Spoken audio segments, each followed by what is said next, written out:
The numbers don't lie anymore. And what was predicted to happen in decades is now condensing into years, maybe months. While most people scroll through their phones assuming tomorrow will look like today, the infrastructure holding civilization together is cracking faster than anyone publicly admits. And if you think this is just another doomsday warning, you're not paying attention to what economists, climate scientists, and military strategists are actually saying behind closed doors. The collapse isn't some distant hypothetical anymore. It has a timeline, and that timeline just got significantly shorter. Before we dive into what's actually happening and what you need to do about it right now, hit that subscribe button, because this channel exists to cut through the noise and give you the hard truth that mainstream media won't touch. The people who survive what's coming won't be the ones who hoped for the best. They'll be the ones who saw the signs and took action while everyone else debated whether it was real. Let's start with something concrete that's happening right now. The global food supply system is operating on a margin so thin that a single bad harvest season could trigger mass shortages across multiple continents simultaneously. The United Nations Food and Agriculture Organization released data showing that global grain reserves are at their lowest levels in 15 years, sitting at barely 90 days of supply. That's not a comfortable buffer. That's a razor's edge. And it's not just about quantity.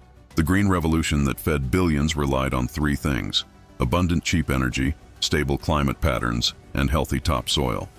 All three are failing at once. Petroleum-based fertilizer prices have tripled since 2020, and they're not coming back down because the easy oil is gone. Climate zones are shifting faster than crops can adapt. Regions that grew wheat for centuries are now experiencing droughts or floods that make farming impossible. And topsoil erosion has accelerated to the point where the United Nations estimates we have approximately 60 harvests left before agricultural collapse in major breadbasket regions. 60 harvests sounds like a lifetime, but that's only if erosion continues at current rates, and it's accelerating. Here's what that means in practical terms. Food prices aren't going back to 2019 levels, ever. The structural factors driving prices up are permanent. Every major food-producing nation is now implementing export controls during shortages, which means when the next crisis hits, countries will feed their own populations first and cut off exports. We saw this in 2022 when India banned wheat exports overnight, and Russia and Ukraine's conflict took 30% of global wheat exports off the market immediately. That was a preview. The next disruption will be worse because there's no buffer left, no strategic reserves to release that will stabilize markets. When the shortage comes, and it will come within the next 3 to 5 years according to agricultural economists who aren't paid to be optimistic, the people who have 6 months of food stored will eat while their neighbors stand in lines that don't move. That's not fear-mongering. That's understanding how just-in-time supply chains fail when the just-in-time part stops working. But food is only one system failing on an accelerated timeline. The electrical grid that powers modern civilization is older than most people realize and more fragile than governments admit. In the United States, 70% of power transmission infrastructure is over 25 years old, and much of it is over 50 years old.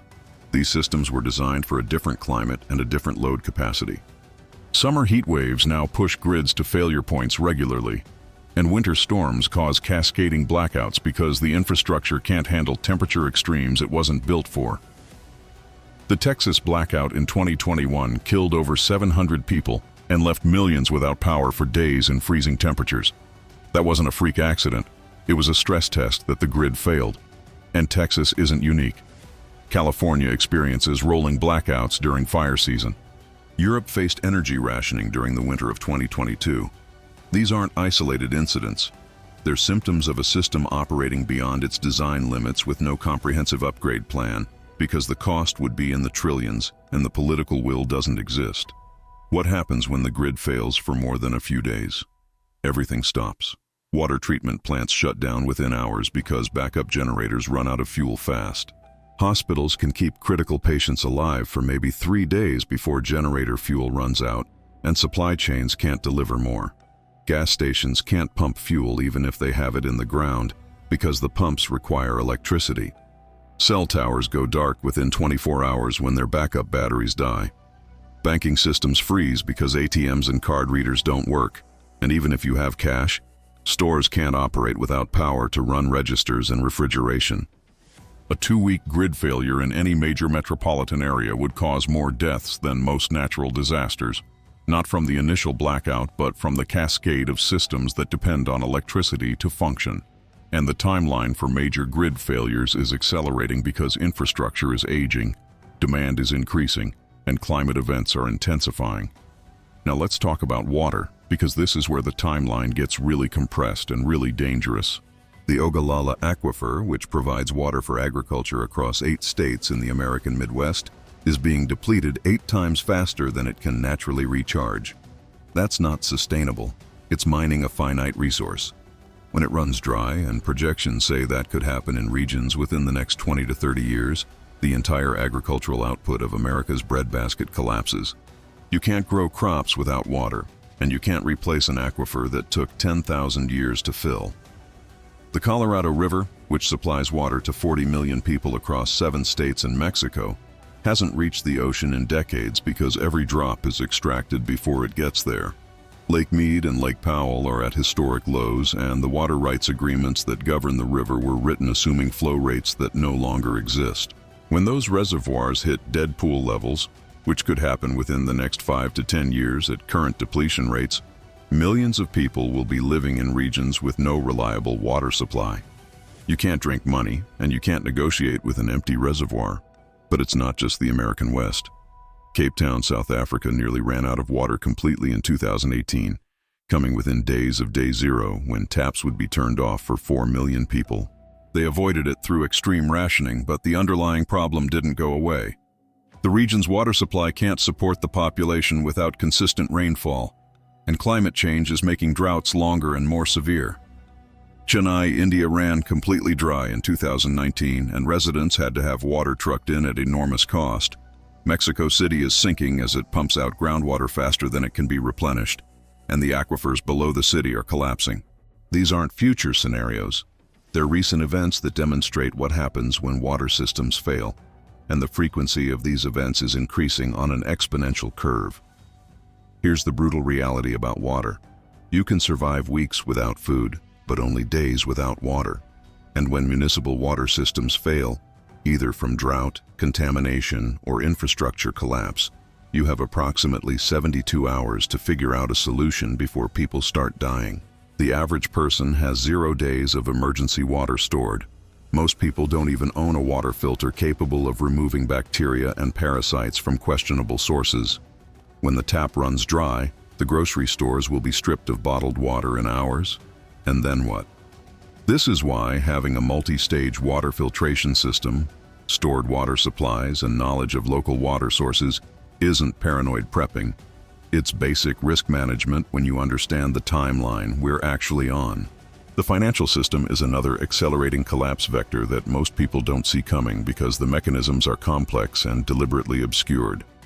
Global debt levels are at historic highs relative to GDP, and interest rates can't stay low forever without triggering currency collapse. When rates rise to combat inflation, over-leveraged governments and corporations default. When rates stay low, currency devaluation accelerates and purchasing power evaporates. It's a trap with no good exit, and central banks know it. That's why they're desperately trying to implement digital currencies that give them more control over monetary policy when the traditional tools stop working. But digital currencies won't fix the underlying problem. The global economy is built on perpetual growth, and we've hit the limits of growth on a finite planet.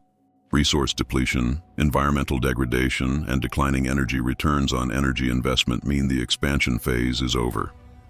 What comes next is contraction, and economic systems designed for growth don't contract gracefully, they collapse violently. The 2008 financial crisis was a preview of how fast confidence can evaporate and how quickly banks can freeze assets. Governments printed trillions to prevent complete meltdown, but that solution just delayed the problem and made it bigger. The next financial crisis will be worse because there's no fiscal space left for massive bailouts without triggering currency crises.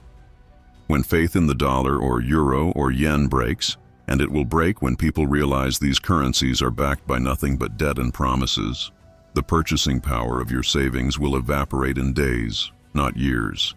This is why holding some wealth in physical assets like precious metals, land, or tangible goods isn't old-fashioned. It's understanding what happens when paper wealth turns out to be exactly that. Paper. The timeline for major currency disruptions is measured in years now, not decades, and the people who recognize this early will be the ones who don't lose everything when confidence collapses. Supply chains are another critical system failing faster than predicted. The COVID pandemic exposed just how fragile just-in-time manufacturing and global logistics have become. A single blocked shipping channel in the Suez Canal caused weeks of delays. A shortage of semiconductor chips shut down automobile production worldwide. These weren't worst-case scenarios. They were mild disruptions that revealed how little resilience exists in modern supply networks. Everything is optimized for efficiency and cost reduction, which means zero redundancy and zero buffer capacity. When something breaks, there's no backup, and things are breaking more frequently because the systems are stressed beyond their design parameters. Climate events disrupt shipping routes and damage port infrastructure. Geopolitical tensions cause export bans and sanctions that sever supply links. Labor shortages mean goods can't be moved even when they exist. And the complexity of global supply chains means one failure cascades into dozens of downstream failures. What does this mean for you? It means the stuff you need won't be available when you need it, at any price. Medications, replacement parts, tools, electronics, all of it depends on functioning global supply chains that are increasingly dysfunctional. This is why building local resilience and having deep stocks of essential items isn't hoarding. It's acknowledging that the system that delivers everything to your door on demand is failing in real time. When the next major disruption hits, whether it's a pandemic, a war, or an infrastructure collapse, the people who have what they need already stored will be fine, and everyone else will be fighting over scraps or doing without. Climate change is accelerating every timeline we just discussed because it's the underlying stressor on all other systems. Food production, water supplies, infrastructure, energy systems, all of them are designed for the stable climate patterns of the past century, and those patterns are gone. We're not talking about gradual warming anymore. We're talking about rapid destabilization, flash droughts, catastrophic floods, unprecedented heat waves, and winter storms outside historical norms. These aren't future projections. They're current events happening with increasing frequency and intensity, and the feedback loops are activating faster than climate models predicted. Arctic ice loss is accelerating, which reduces Earth's reflectivity and increases heat absorption. Permafrost thaw is releasing methane at rates that shock researchers. Ocean currents are slowing, which will cause dramatic regional climate shifts. None of this can be reversed on human timescales. We're locked into significant changes regardless of what emissions reduction happens now. What this means practically is that the maps and assumptions you have about where it's safe to live and how to produce food are becoming obsolete. Regions that were fertile are turning into deserts. Regions that were temperate are becoming uninhabitable due to wet bulb temperatures that make human survival outdoors impossible. Coastal areas are flooding with increasing frequency, and that will accelerate as ice sheet collapse continues. The people who survive the climate chaos of the next 20 years will be the ones who understand these shifts and position themselves accordingly, away from coastlines, away from extreme heat zones, away from regions dependent on failing water supplies, and in locations with resilient local food production capacity and community networks. Geographic location matters more than most people realize, and choosing wrong means choosing death or displacement.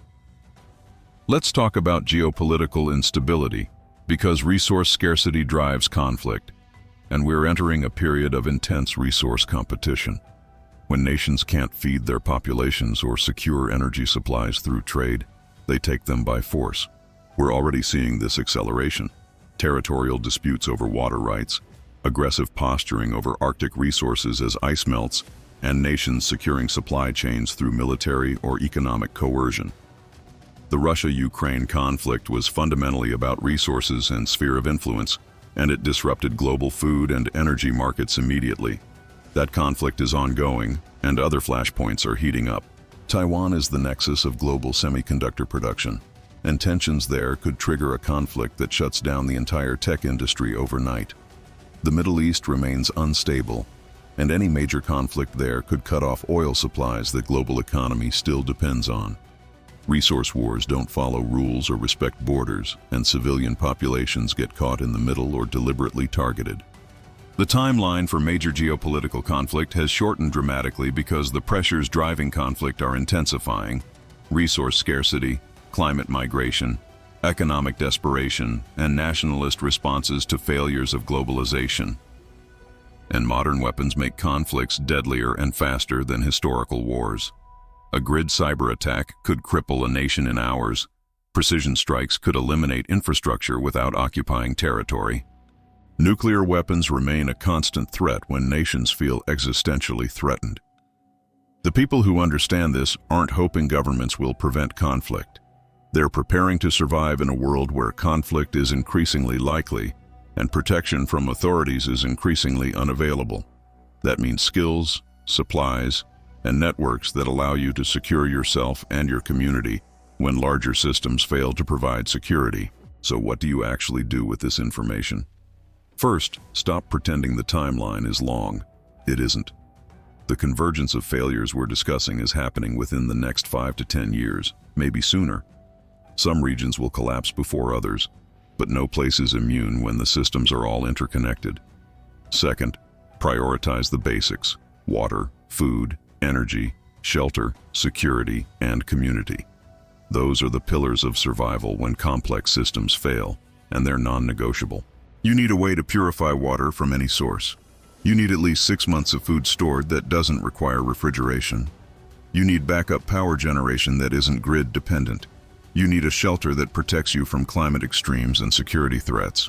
You need weapons and training to defend yourself and your resources because law enforcement won't be available when things get bad. And you need a community of people who share your understanding and commitment, because no one survives alone when civilization-level systems fail. Third, get out of major cities if you can. Urban areas are death traps during systemic collapse because they're completely dependent on external supply chains for everything. No food production, no water beyond municipal systems, no energy independence, and too many desperate people competing for too few resources when deliveries stop. Rural and small-town locations with local agriculture, water sources, and lower population density offer much better survival odds. If you can't relocate, you need an exit plan that you can execute in hours, not days, because once collapse triggers start cascading, you won't have time to carefully plan departure. That means having a destination, a vehicle with supplies pre-staged, and the willingness to abandon everything else to get out before roads become impassable. Fourth, develop skills that remain useful when technology fails. Medical knowledge, food preservation, mechanical repair, construction, agriculture, defense, water sourcing. These capabilities have value in any scenario. A person who can set a broken bone, grow food, purify water, and defend a perimeter will always be valuable to a community. A person whose only skill is working in an office using computers that require electricity and internet will have nothing to offer when those systems disappear. Cross-train in practical physical skills now, because you can't learn them under stress when you need them immediately. Fifth, build relationships and networks with people who share your awareness and values. Survival isn't individual, it's communal. You need people you trust who bring different skills and resources. You need neighbors who will watch your back and work together to defend and sustain a community. And you need to establish those relationships now, not after crisis hits, because trust takes time to build and can't be fabricated under pressure. Find local preparedness groups, train together, plan together, and commit to mutual support. The people who survive will be the ones who build resilient communities before collapse forces them to. And here's something most survival content won't tell you, but it's critical. Mental and emotional preparation matters as much as physical preparation. When things fall apart, the psychological stress will break people faster than lack of supplies. You need to prepare yourself mentally for the reality that the world you knew is gone and isn't coming back. That means accepting loss, adapting to hardship, and maintaining purpose when everything is chaos. Practice discomfort now. Fast occasionally. Sleep outside in bad weather. Go days without electricity or running water. Train your mind and body to handle stress and deprivation, because if your only experience with hardship is theory, The reality will overwhelm you when it matters. The timeline for collapse isn't a date on a calendar. It's a cascading series of failures that accelerate each other. Food shortages trigger economic instability, which triggers political unrest, which triggers infrastructure failure, which triggers more food shortages. Once the cascade starts, it moves fast, and the window for effective preparation closes rapidly. We're already in the early stages. The signs are everywhere if you're willing to see them. Supply disruptions, inflation, grid failures, water shortages, extreme weather, geopolitical tensions. These aren't separate problems. They're interconnected symptoms of systemic breakdown. And the acceleration is real. Problems that were predicted for 2040 are happening in 2025. Systems that were supposed to hold for another generation are failing now. You have a choice. You can dismiss this as alarmism and hope that someone somewhere will fix everything, or you can accept the reality that we're past the point of preventing collapse and focus on surviving it. Hope is not a strategy. Denial is not protection. The people who survive the next decade will be the ones who saw what was coming, prepared comprehensively, and acted while others debated. Don't be the person who wakes up too late, standing in line for supplies that ran out days ago, wondering why no one warned you. You're being warned right now. The timeline is clear, the acceleration is documented, and the window is closing. And if you want to go deeper into specific preparation strategies, detailed supply lists, water purification techniques, food preservation methods, security planning, and community building frameworks, you'll find comprehensive guides and documents in the pinned comment that can take your preparedness to the next level. Check them out when you're ready, because the information there could mean the difference between surviving and becoming another casualty when systems fail. This isn't entertainment. It's survival knowledge. Share this with people who need to hear it, comment your thoughts and questions below, and subscribe because the next video will cover exactly how to build a 6-month food supply for under $2,000 that will keep your family fed when stores are empty. The collapse has a timeline, and you're either ahead of it or behind it. Choose wisely, because there are no second chances when the systems we depend on stop functioning.